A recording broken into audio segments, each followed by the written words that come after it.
Muito bom dia para você, Paula. Bom dia, irmãos do Sorrindo para a Vida. Bom dia, família Canção Nova aqui no Brasil, fora do Brasil, né? Como eu costumo dizer. Eu falo ao vivo dos nossos estúdios na Vila Mariana, em São Paulo. E a gente já dá uma olhada na janela, olha só, aqui na capital paulista vai ter sol entre nuvens e pancadas de chuva a partir da tarde. A máxima pode chegar aos 31 graus. Agora 9 horas 34 minutos, hoje quinta-feira, é 17 de março, dia de São Patrício. Aliás, um sacerdote nos falará sobre este santo nesta edição. E ainda, famílias acolhem crianças que iriam para abrigo. Estas e outras informações você confere a partir de agora.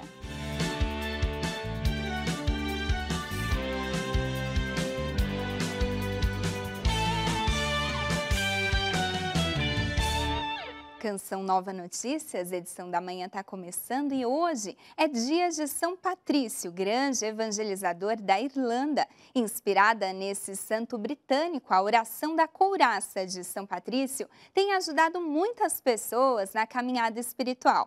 Para falar desse assunto, nossa produção conversou com o padre Vinícius de Oliveira, da Diocese de Santo Amaro, aqui em São Paulo. São Patrício, então, ele nasce mais ou menos em 380, na Grã-Bretanha. Nós sabemos que a vida de São Patrício era totalmente voltada a Jesus Cristo, a penitência, era a vida realmente de um homem de Deus.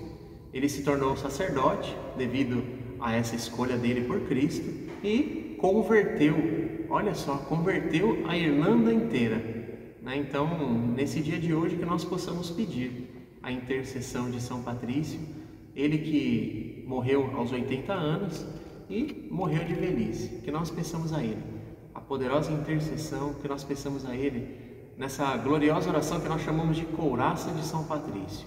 Cristo comigo, Cristo à minha frente, Cristo atrás de mim, Cristo em mim, Cristo embaixo de mim, Cristo acima de mim, Cristo à minha direita, Cristo à minha esquerda, Cristo ao meu deitar, Cristo ao meu sentar, Cristo ao meu levantar. Que pela intercessão da Virgem Maria e do glorioso São Patrício, desça sobre você a bênção e a graça do Pai, do Filho e do Espírito Santo. Amém. Deus te abençoe. Amém, Padre São Patrício, então rogai por nós. Bom, e um projeto criado em 2009 no Brasil propõe que famílias acolham crianças no período em que a Justiça decide a guarda delas. A repórter Aline Mércio nos explica um pouco mais sobre essa iniciativa. Bom dia para você, Aline.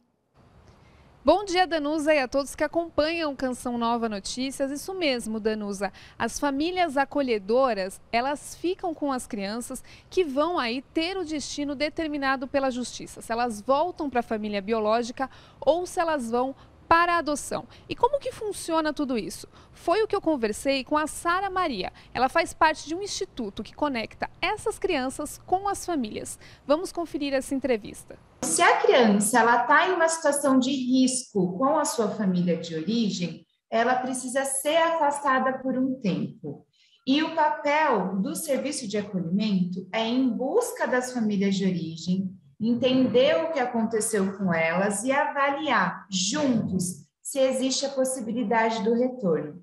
As crianças só são encaminhadas para adoção quando a gente esgota as possibilidades de ficar com a família de origem. E aí, durante o tempo que a equipe faz esse trabalho, as famílias acolhedoras cuidam das crianças. Todas as famílias passam por um processo de seleção e formação bem criterioso, e mesmo nos casos quando não há possibilidade de ficar com a família de origem, a gente faz todo um trabalho de preparação para essa criança ir para adoção, para ela entender a história dela, para ela poder se despedir dessa história e se preparar para um novo ciclo. E isso é muito importante, Aline, isso faz toda a diferença. Mesmo um bebezinho pequenininho, recém-nascido, de dias, que chega no nosso serviço, a primeira coisa que a gente faz é conversar com ele e explicar que ele vai morar um tempo com uma família acolhedora enquanto a gente cuida da história dele. E durante todo o acolhimento, a gente faz um trabalho com as crianças para prepará-las para a despedida, Então, eu acho que é por isso que dá tão certo. Que iniciativa mais linda, né? Bom, e o governo federal vai lançar hoje um pacote de estímulo à economia. O Ministério da Economia estuda liberar saques do FGTS e antecipar o 13º dos aposentados. O repórter Francisco Coelho tem os detalhes direto de Brasília. Bom dia, Danusa, e a todos que acompanham o Canção Nova Notícias, edição da manhã. Com esse pacote que deve ser anunciado hoje no Palácio do Planalto, o Ministério da Economia planeja liberar mais uma rodada de saques do Fundo de Garantia por Tempo de Serviço, o FGTS. O valor deve ser de até R$1.000 por conta do trabalhador.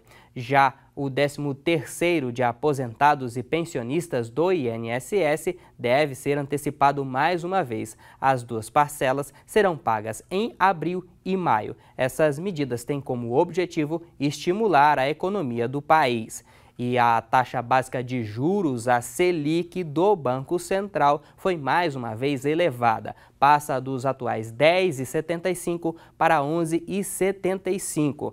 A decisão por elevar a taxa já era esperada por analistas financeiros. O Copom disse que na próxima reunião deve manter o ritmo de elevação da Selic, que deve aumentar aí mais 1 ponto percentual. Eu volto com você nos estúdios em São Paulo. Tá certo, obrigada pelas informações, Francisco. E a guerra na Ucrânia e um forte terremoto no Japão estão entre os destaques internacionais de hoje. Em seu destaque, o japonês Yomiuri Shimbun traz informações sobre o terremoto de magnitude 7,4 que atingiu o nordeste do Japão nesta quarta-feira. Segundo o jornal, há pelo menos 2 mortos e mais de 150 feridos. O poderoso terremoto atingiu a costa de Fukushima. A Agência Meteorológica do Japão disse que o terremoto ocorreu por volta das 23h36, horário local, com o epicentro estimado a uma profundidade de 57 quilômetros. Pela primeira vez, Biden chama Putin de criminoso de guerra. Esse é o destaque do espanhol El País. Joe Biden elevou o tom contra Vladimir Putin nesta quarta-feira. O presidente vinha evitando usar essa expressão até agora em seus discursos. A fala de Joe Biden provocou reação imediata do Kremlin, que chamou de imperdoável a expressão do presidente americano. O francês Le Monde destaca: "Destrua esse muro e dê à Alemanha o papel de liderança que merece." A frase foi dita pelo presidente ucraniano Volodymyr Zelensky na frente dos deputados alemães. Em seu discurso no parlamento alemão, Zelensky lamentou as estreitas relações entre Berlim e Moscou.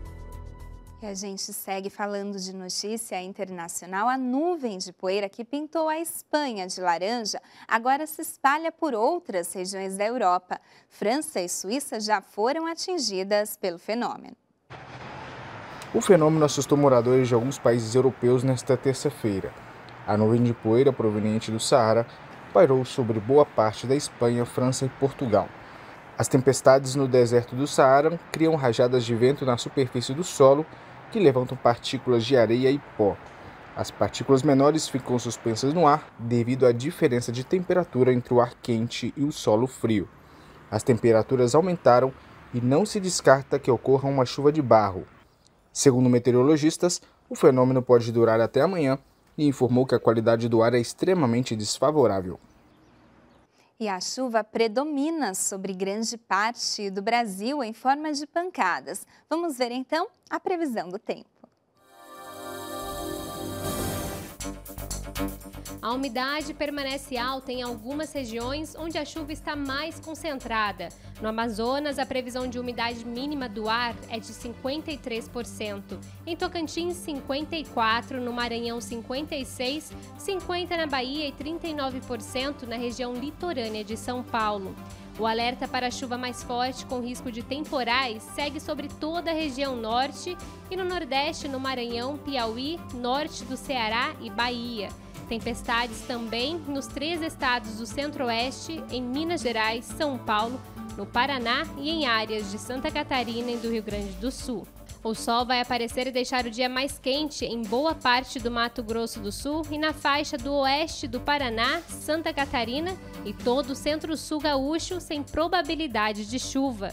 Nas demais regiões, o sol pode aparecer, porém intercalado por pancadas de chuva. E nas capitais, Porto Alegre atinge máxima de 30 graus. Em Campo Grande, as temperaturas variam entre 20 e 33 graus. No Sudeste, Belo Horizonte marca máxima de 31 e mínima de 19 graus.